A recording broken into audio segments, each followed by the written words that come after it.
하나님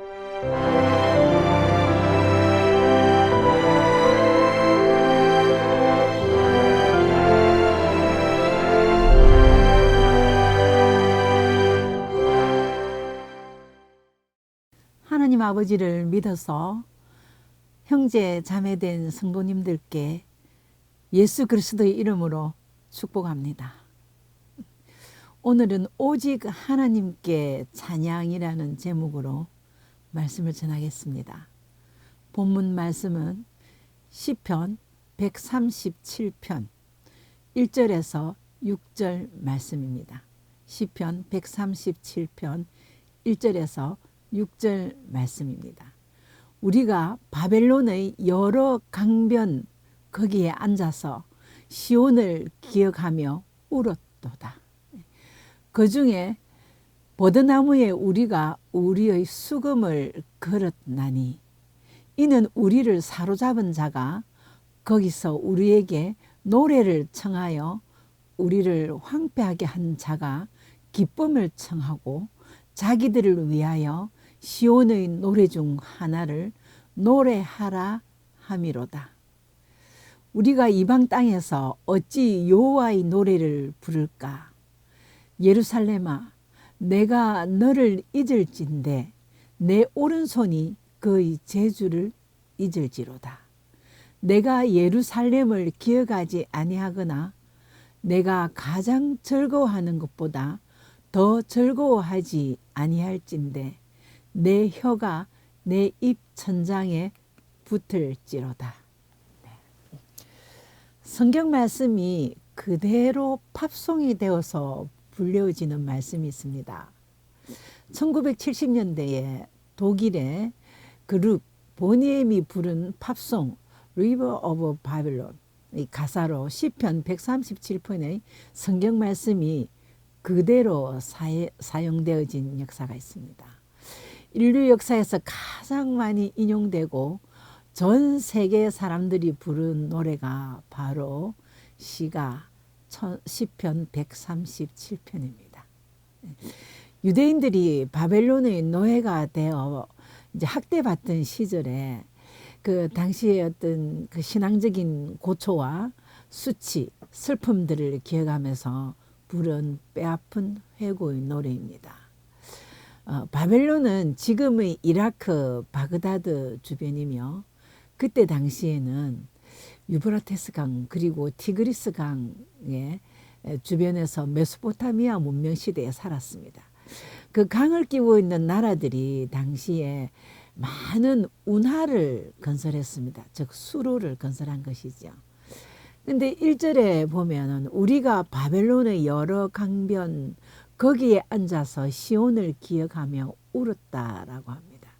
여기서 우리는 포로된 이스라엘 민족입니다. 바벨론의 강이라는 거 보면 그 바벨론 주변에 여러 수로가 있는데 그 어느 한 지점에서 유대인들이 예루살렘을 생각하면서 울었다는 것입니다. 이스라엘 민족의 시온은 예루살렘입니다. 하나님은 은혜 가운데 찬양하고 예배하고 주의를 거룩히 지키면서 그 은혜를 누리던 그때를 그리워하면서 울었다는 것입니다.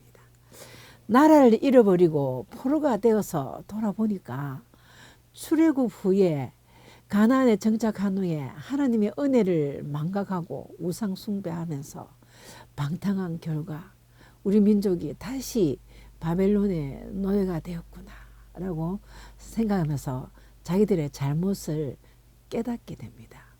그러면서 이제 포로 생활을 할 때에 그 강변에 앉아서 그 예루살렘을 생각하면서 눈물 짓는데 그냥 눈물을 지은 것이 아니라 2절에 버드나무에 우리가 우리의 수금을 걸었다고 말했습니다. 수금은 이스라엘 백성들이 하나님을 찬양할 때 사용하는 악기입니다. 그것을 버드나무에 걸었다는 것은 노래하는 것을 거부하는 행위를 말합니다. 근데 왜 그랬을까요? 왜 자기들이 수금을 가지고 여호와를 찬양하고 노래하고 하는 그런 것을 나무에 걸고 그리고 자기들은 바벨론 강변에 앉아서 그 옛날 예루살렘에서 하나님과 함께 예배드리고 그리고 은혜를 나누던 그때를 그리워하면서 울었을까요? 그 이유는 시편 137편 오늘 본문 말씀 중 3절에 있습니다. 이는 우리를 사로잡은 자가 거기서 우리에게 노래를 청하며 우리를 황폐하게 한 자가 기쁨을 청하고 자기들을 위하여 시온의 노래 중 하나를 노래하라 함이로다.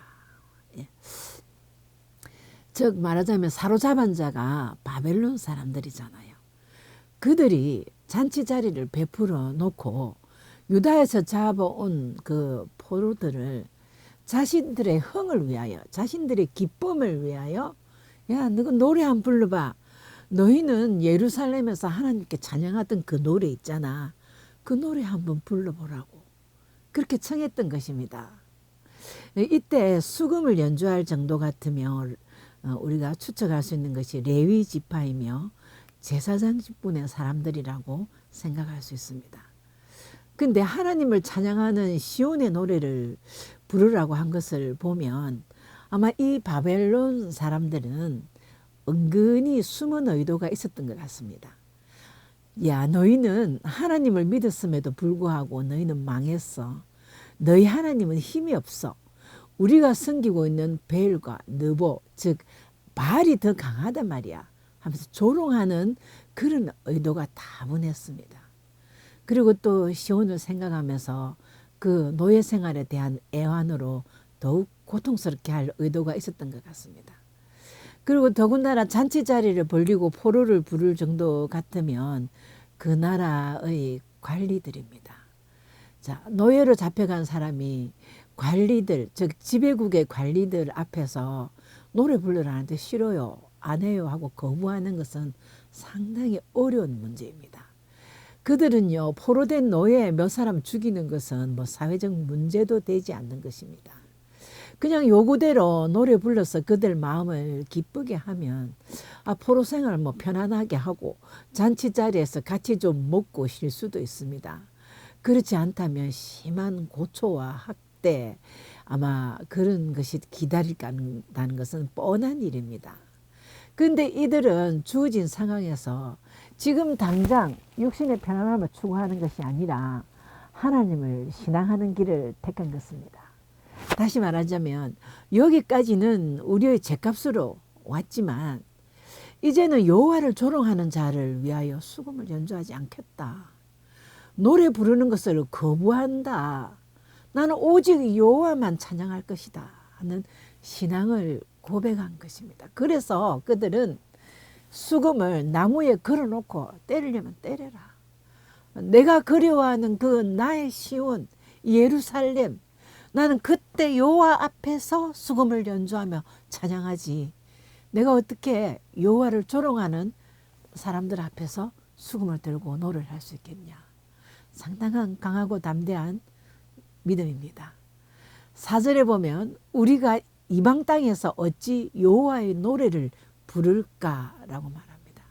이방 땅에서 여호와의 노래를 부르는 것 자체가 잘못된 것이 아니라 그 노래를 하나님을 조롱하는 자 앞에서 부르지 않겠다는 것입니다.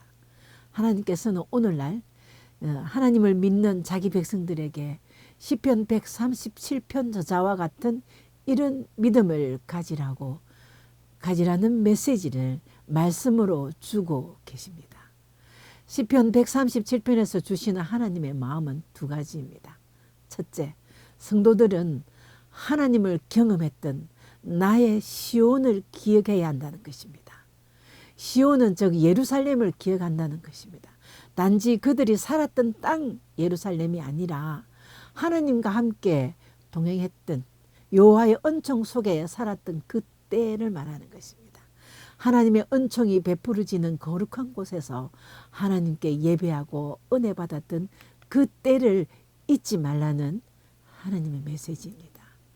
따라서 구원받은 성도들은 하나님과 함께 누렸던 은혜의 시간들을 그 받은 은혜와 함께 절대로 잊지 말아야 할 것입니다. 아무리 불리한 자리에 있어도 아무리 황금과 같은 일확천금을 누릴 수 있는 이익이 내 앞에 있다 할지라도 하나님의 말씀 붙잡고 굳건하게 하나님에 대한 믿음을 지켜야 한다는 것입니다. 우리가 가장 두려워야 할 것은 눈앞에 닥치는 고난이나 나에게 닥치는 어떤 어려움, 불리함, 그것이 아니라 내가 하나님의 은혜를 잊어버리는 것이 가장 우리가 염려하고 두려워해야 할 것입니다. 시편 137편 5절에서 고백한 내용을 알 수 있습니다. 예루살렘아, 내가 너를 잊을진대 내 오른손이 그 재주를 잊을지로다. 그렇습니다. 내 오른손이 재주를 잊어버린, 손이 수금을 못할 정도로 굳어버린다 해도 나는 너를 잊어버리지 않을 것이다. 6절입니다. 내가 예루살렘을 기억하지 아니하거나 내가 가장 즐거워하는 것보다 더 즐거워하지 아니할진대 내 혀가 내 입천장에 붙을지로다. 내가 예루살렘을 기억하지 않고 즉 하나님과 함께 은혜를 누리던 그때를 잊어버린다는 것은 차라리 내 혀가 내 입천장에 붙어서 내가 말을 못하게 되는 것이 더 낫다. 이런 말입니다. 나의 시온을 잊어버리는 것보다 내 오른손이 수금을 탈 수 없게 되고 내가 노래를 부를 수 없도록 혀가 입천장에 붙는 것이 내가 예루살렘을 잊어버리는 것보다 하나님의 은혜를 잊어버리는 것보다 더 낫다. 아주 깊이 있는 신앙 고백입니다. 자신의 기억에서 예루살렘과 여호와 하나님께 영광 돌리는 것이 잊혀지지 않는 것에 아주 집중하며 마음을 두고 있는 것입니다. 인간은 아무리 성도를 할지라도 때로는 당장 눈앞에 닥친 안위를 위하여 하나님을 잊어버릴 수도 있습니다. 쉬운 길을 택할 수도 있습니다. 그러나 하나님이 기뻐하시는 길은 결코 아닙니다. 우리가 이럴 때 내 모습을 돌아봤을 때 어려울수록 눈물의 회개가 바로 살 길입니다. 우리들의 그릇 행함도 예수 그리스도로 인하여 구원받은 것. 네. 지금까지 살아온 시온의 은혜를 기억하며 시편 저자와 같이 오직 하나님께 영광 돌리는 삶이 되시고 회복되시기를 축복합니다.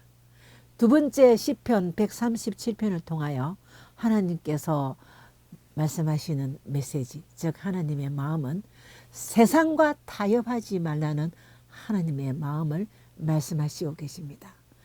세상과 타협할 것인가? 하나님과 타협할 것인가? 아마 대답은 쉽게 할 것입니다. 내가 어떻게 세상과 타협해요? 나는 분명히 하나님과 타협합니다. 아주 쉽게 생각할 수 있습니다. 자, 그런데요. 히스기야 왕은 아수르와 타협하다가 뒤통수를 맞은 일이 있습니다.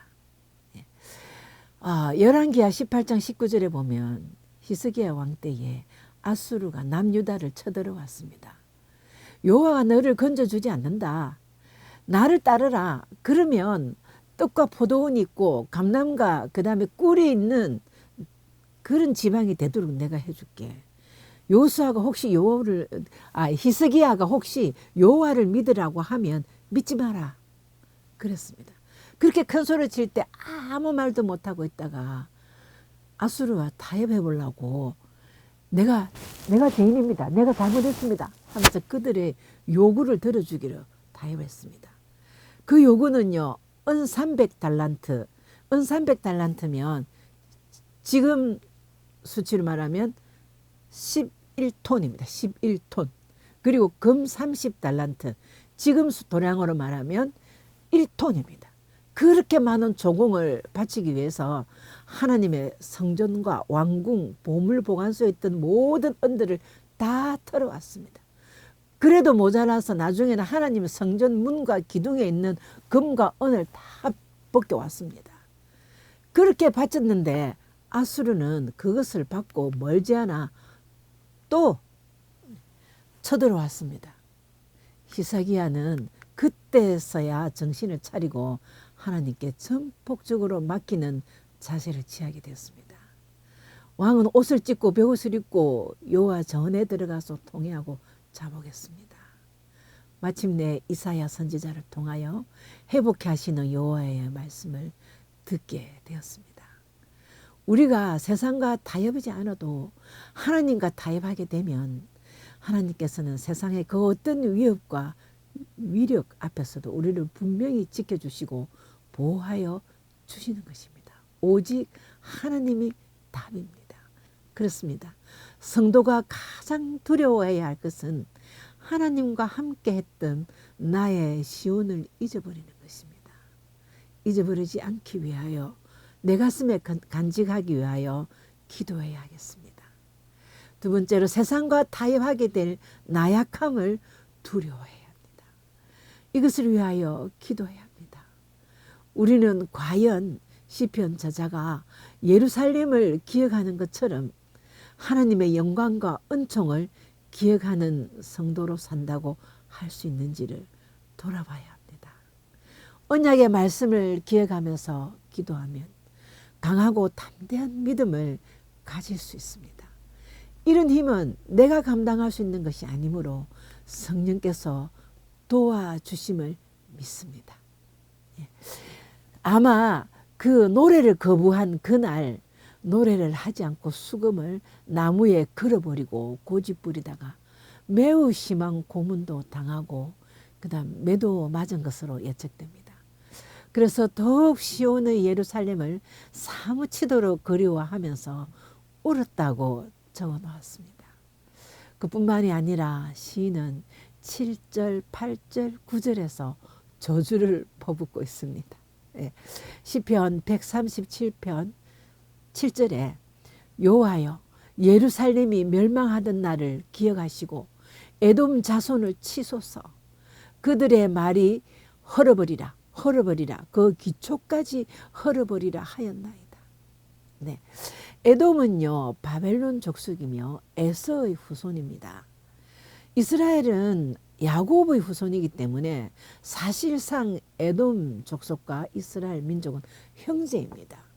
그런데도 예루살렘이 멸망하던 날 에돔 족속들이 헐어버리라 헐어버리라 그리고 기초까지 흔들어버리라 하면서 막 훈수를 떨었던 것입니다. 그리고 8절에도 바벨론을 저주합니다. 멸망할 딸 바벨론아 내가 우리에게 행한 대로 내게 갚는 자가 복이 있으리로다. 내 어린 것들을 바위에 메어치는 자는 복이 있으리로다 라고 말을 합니다. 이 7절, 8절, 9절은 단순한 인간적인 원망과 저주가 아닙니다.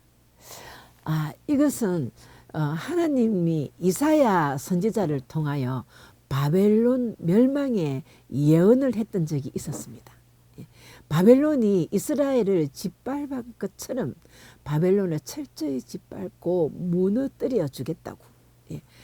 그런데 이 7절, 8절, 9절의 이 저주는 이 말씀을 실현되기를 소망하고 있는 말입니다. 이사야 13장 16절에 그들의 어린아이들은 그들의 목전에서 매우 침을 당하겠고 그들의 집들은 노략을 당하겠고 그들의 아내는 욕을 당하리라. 그렇습니다.